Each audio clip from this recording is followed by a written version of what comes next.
Hello दोस्तों, नमस्ते। कैसे हैं आप सब? आशा करती हूँ आप सब स्वस्थ होंगे और मस्त होंगे। दोस्तों, मेरा नाम चंदन शर्मा है। मेरे यूट्यूब चैनल टीचिंग बाय चंदन शर्मा में आप सभी का स्वागत है।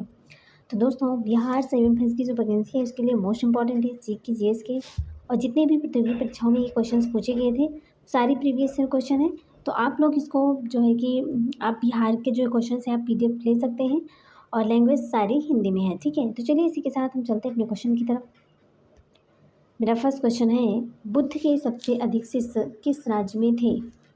बुद्ध के सबसे अधिक शिष्य किस राज्य में थे? ऑप्शन ए है वैशाली, ऑप्शन बी है काशी, ऑप्शन सी है कौशल, ऑप्शन डी है पाटलिपुत्र। बताइए दोस्तों, इसका राइट आंसर क्या हो जाएगा?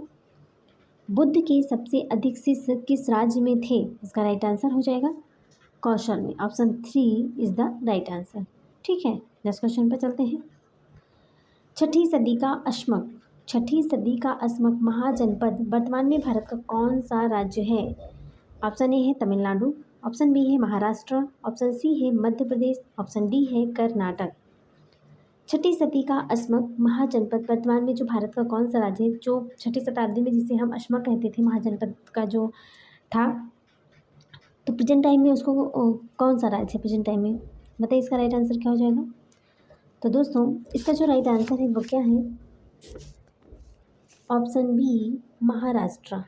ठीक है, पहले हम जो 16 महाजनपद थे उसमें जो अस्मक थे, अस्मक को वर्तमान समय में महाराष्ट्र के नाम से जाना जाता है। ठीक है, नेक्स्ट क्वेश्चन पर चलते हैं। इंपॉर्टेंट सारे क्वेश्चन हैं और सारे प्रीवियस ईयर के क्वेश्चन हैं। ठीक है, चलिए। नैरात्मवाद और क्षणभंगुरवाद नामक विचार किस दर्शन से संबंधित है? नैरात्मवाद और क्षणभंगुरवाद नामक विचार किस दर्शन से संबंधित है? ऑप्शन ए है चरवाक दर्शन, ऑप्शन बी है जैन दर्शन, ऑप्शन सी है बौद्ध दर्शन, ऑप्शन डी है वैशेषिक दर्शन। बताइए इसका राइट आंसर क्या हो जाएगा? दोस्तों, इसका जो राइट आंसर है वो है ऑप्शन सी बौद्ध दर्शन। नैरात्मवाद और क्षणभंगुरवाद नामक विचार किस दर्शन से संबंधित है? तो बौद्ध दर्शन से संबंधित है। ठीक है, नेक्स्ट क्वेश्चन पर चलते हैं। निम्नलिखित में से किसको भारत का पहला विदेशी आक्रमण करने का श्रेय दिया जाता है? निम्नलिखित में से किसको भारत का पहला विदेशी आक्रमण करने का श्रेय दिया जाता है? ऑप्शन ए है दारा प्रथम, ऑप्शन बी है जेरेक्स, ऑप्शन सी है साइरस, ऑप्शन डी है कैम्बोसिस। बताइए इसका राइट आंसर क्या हो जाएगा? दोस्तों, इसका जो राइट आंसर है वो ऑप्शन सी साइरस है। निम्नलिखित में से किसको भारत में पहला विदेशी आक्रमण करने का श्रेय जाता है? तो किसको जाता है? साइरस को जाता है। ठीक है, इस क्वेश्चन पे चलते हैं।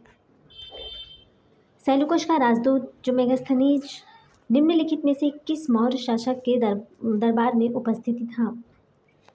सेल्यूकस का राजदूत मेगास्थनीज निम्नलिखित में से किस मौर्य शासक के दरबार में उपस्थित था? ऑप्शन ए है बिंदुसार, ऑप्शन बी है बृहद्रथ, ऑप्शन सी है अशोक, ऑप्शन डी है चंद्रगुप्त मौर्य। बताइए मौर्य शासक के दरबार में कौन उपस्थित था? सेल्यूकस का जो राजदूत था मेगास्थनीज निम्नलिखित में से किस मौर्य शासक के दरबार में उपस्थित था? इसका राइट आंसर हो जाएगा ऑप्शन डी चंद्रगुप्त मौर्य के दरबार में उपस्थित था। ठीक है, मौर्य वंश का संस्थापक कौन है? दोस्तों, आप मुझे कमेंट का बॉक्स में मुझे ये बताइएगा, ये क्वेश्चन का आंसर जरूर दीजिएगा कि मौर्य वंश का संस्थापक कौन था। ठीक है, चलिए आप मुझे एक क्वेश्चन आप लोग मुझे ये बताइएगा कि जो 16 महाजनपद थे, 16 महाजनपदों की सूची किसमें उपलब्ध थी? 16 महाजनपद की जो सूची थी वो जो 16 महाजनपद की जो सूची थी उपलब्ध की किसमें उपलब्ध थी? इसका आप लोग राइट आंसर मुझे दीजिएगा। ठीक है, कमेंट बॉक्स में। चलिए नेक्स्ट क्वेश्चन पे चलते हैं। निम्नलिखित युग्मों में से कौन सा सही सुमेलित नहीं है? पुस्तक और लेखक पूछा गया है। ठीक है, एक तरफ पुस्तक है, दूसरा लेखक है, तो इसमें आप ये बताइएगा कि कौन सा सुमेलित नहीं है। 3 सही होंगे तो 1 गलत होंगे, तो उस गलत की हमें पहचान करना है। ठीक है, चलिए हम ऑप्शन देख लेते हैं। ऑप्शन ए है अष्टाध्यायी, पाणिनि, महाभाष्य, पतंजलि, बृहत कथा मंजरी, सोमनाथ, राजतरंगिणी, कलाड़। बताइए इसका राइट आंसर क्या हो जाएगा? दोस्तों, अष्टाध्यायी के लेखक पाणिनि हैं, महाभाष्य के पतंजलि हैं, राजतरंगिणी के कलाड़ हैं, बृहद कथा मंजरी के सोमनाथ नहीं है, तो इसका जो राइट आंसर हो जाएगा वो क्या है, option C. Option C is the right answer, क्योंकि ऑप्शन सी गलत है तो ये हमारा राइट आंसर हो जाएगा। ठीक है, चलिए नेक्स्ट पे चलते हैं। चलिए नेक्स्ट क्वेश्चन पे चलते हैं।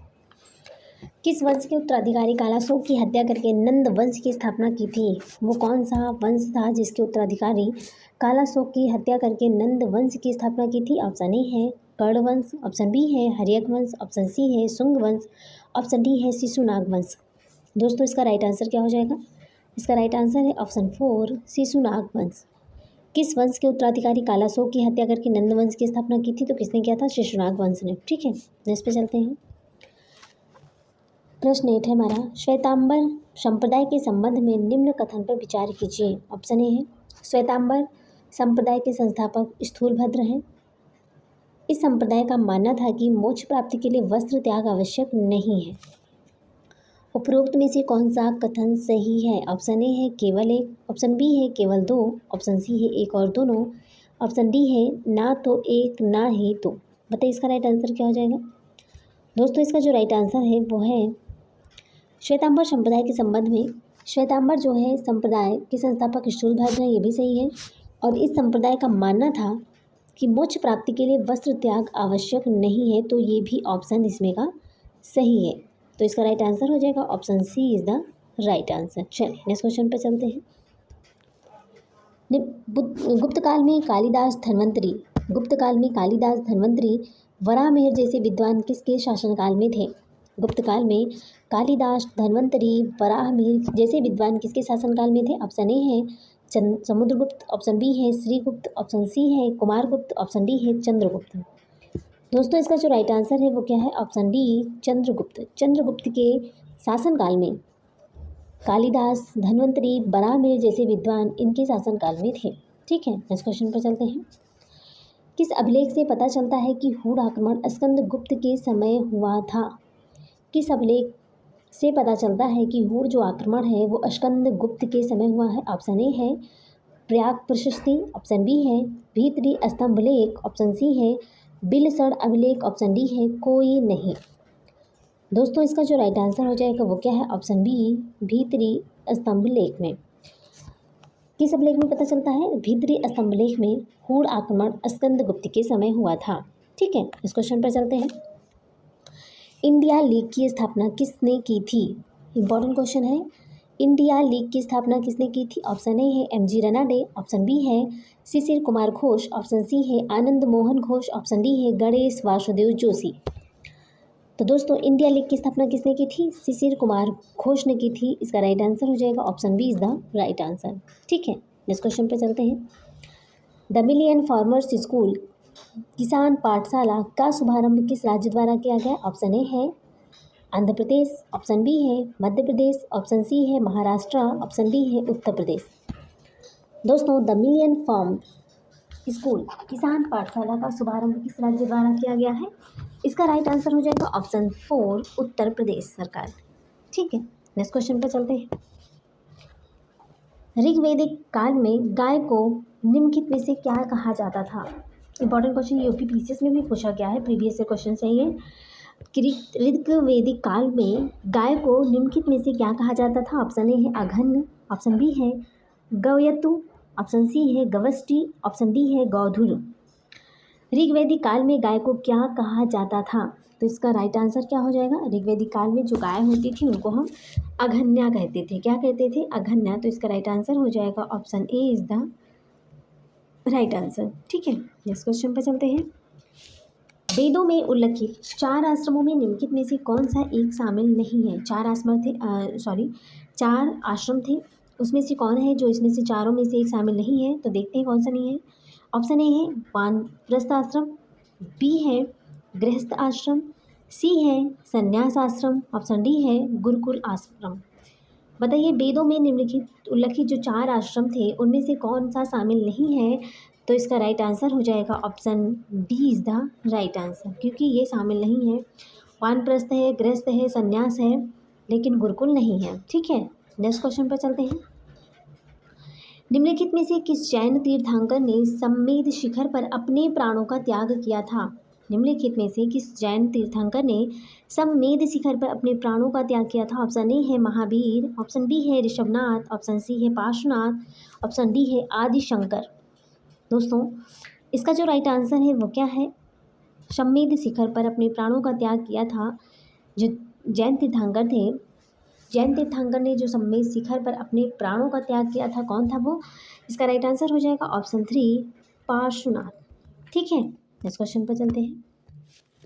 निम्नलिखित में से कौन सा एक कथन सही नहीं है? ऑप्शन ए है चांदी के सिक्के सर्वप्रथम चंद्रगुप्त द्वितीय ने चलाया था, ऑप्शन बी है तोरमाड़ हुड़ों का प्रथम शासक था, ऑप्शन सी है भारत में हुड़ों का आक्रमण कुमारगुप्त प्रथम के शासनकाल में हुआ था, ऑप्शन 4 है अंतिम गुप्त शासक विष्णुगुप्त तृतीय था। दोस्तों इसका जो राइट आंसर हो जाएगा वो क्या है? इसमें क्या पूछा गया है? नहीं पूछा गया है। तो चांदी के सिक्के सर्वप्रथम चंद्रगुप्त द्वितीय ने चलवाया था, ये सही है। तोरमाड़ हुड़ों का प्रथम शासक था, ये भी सही है। भारत में हुड़ों का आक्रमण कुमारगुप्त प्रथम के शासनकाल में हुआ था, ये ऑप्शन गलत है। अंतिम गुप्त शासक विष्णुगुप्त तृतीय था, ये भी ऑप्शन सही है।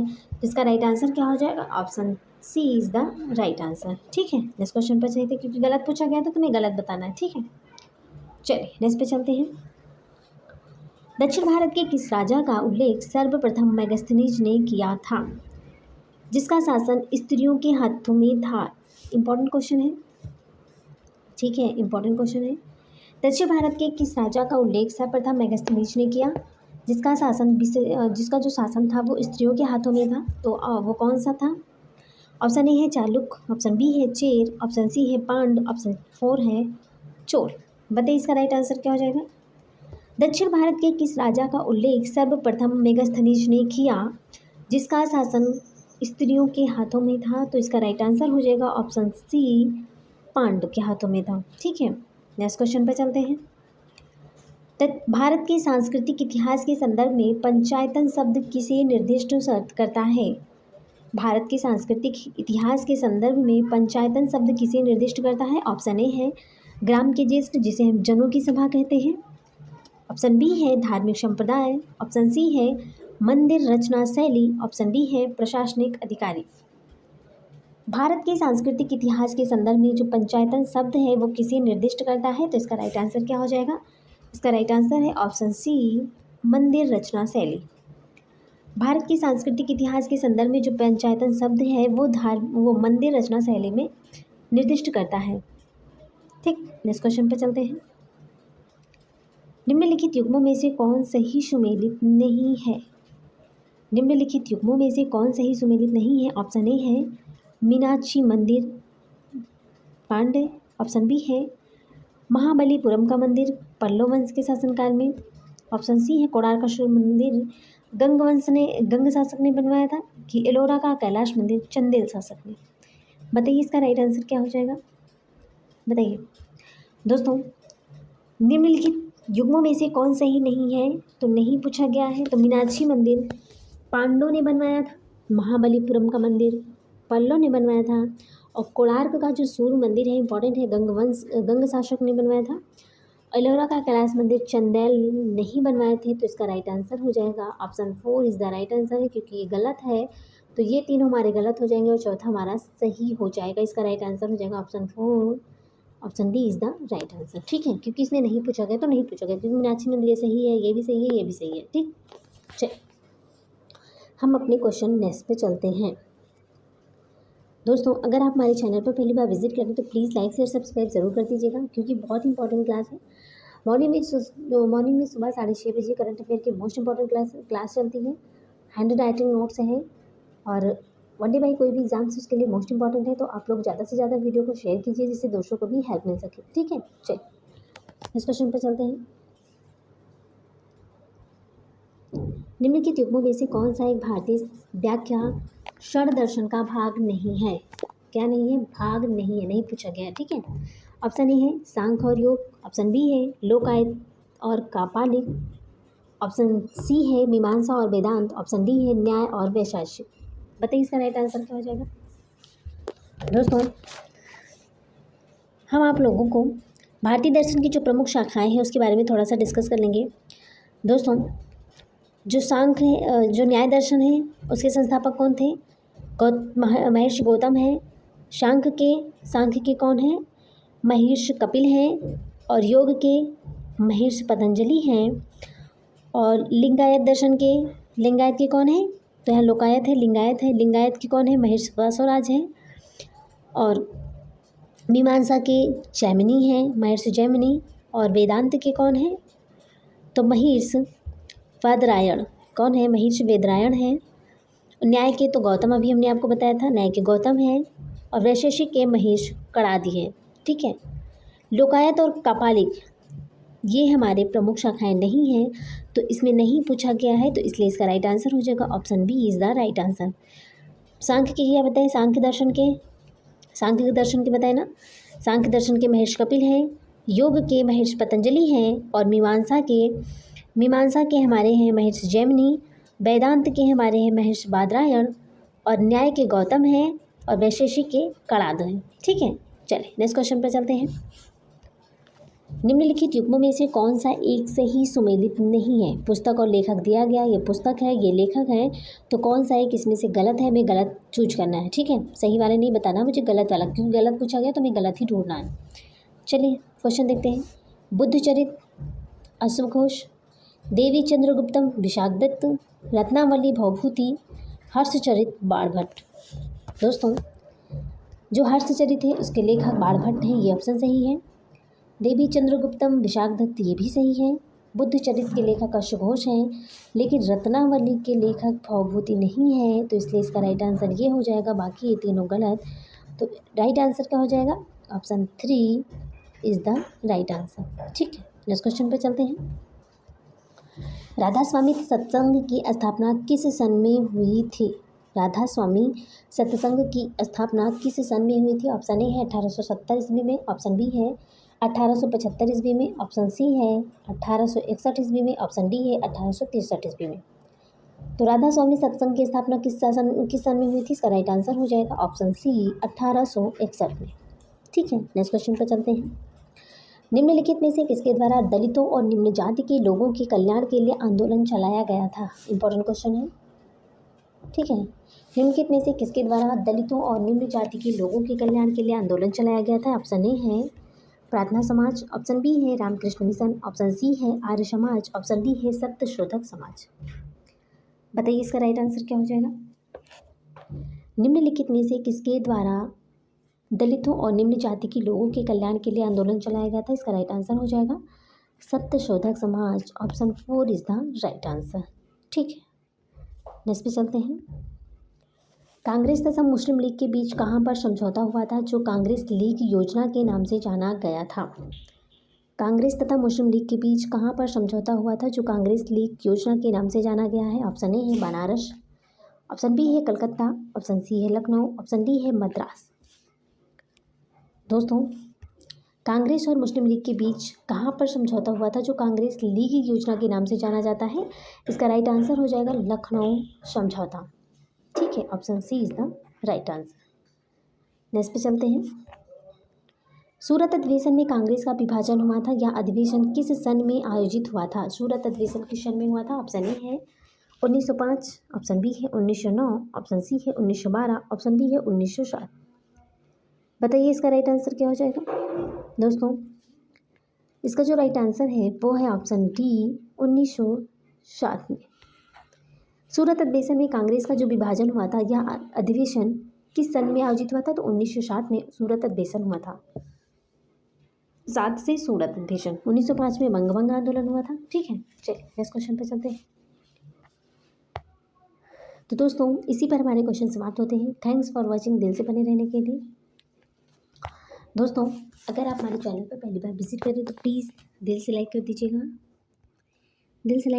और शेयर कर दीजिएगा। जो भी कंपटीशन एग्ज़ाम की तैयारी कर रहे हैं, वनडे बाई कोई भी एग्ज़ाम्स की तैयारी कर रहे हैं जिसमें जीके पूछा जाता है, तो बहुत इंपॉर्टेंट क्लास है। बिहार वालों के लिए तो इक्वली मोस्ट इंपॉर्टेंट है, और ऑल एग्ज़ाम्स के लिए बहुत ही इंपॉर्टेंट है। ठीक है, और दोस्तों, हमें कमेंट करके ये बताइएगा कि आपको हमारी वीडियो कैसी लगी, आपको हमारे कंटेंट कैसे लगे। तो प्लीज़ कमेंट करना बिल्कुल मत भूलिएगा, कमेंट ज़रूर कीजिएगा। दोस्तों, अगर हमारे चैनल पर पहली बार विजिट कर रहे हैं तो प्लीज़ सब्सक्राइब ज़रूर कर दीजिएगा, और बेल आइकन को ज़रूर प्रेस कर दीजिएगा, जिससे आपको हमारी नेक्स्ट वीडियो का नोटिफिकेशन आप तक पहुँचे।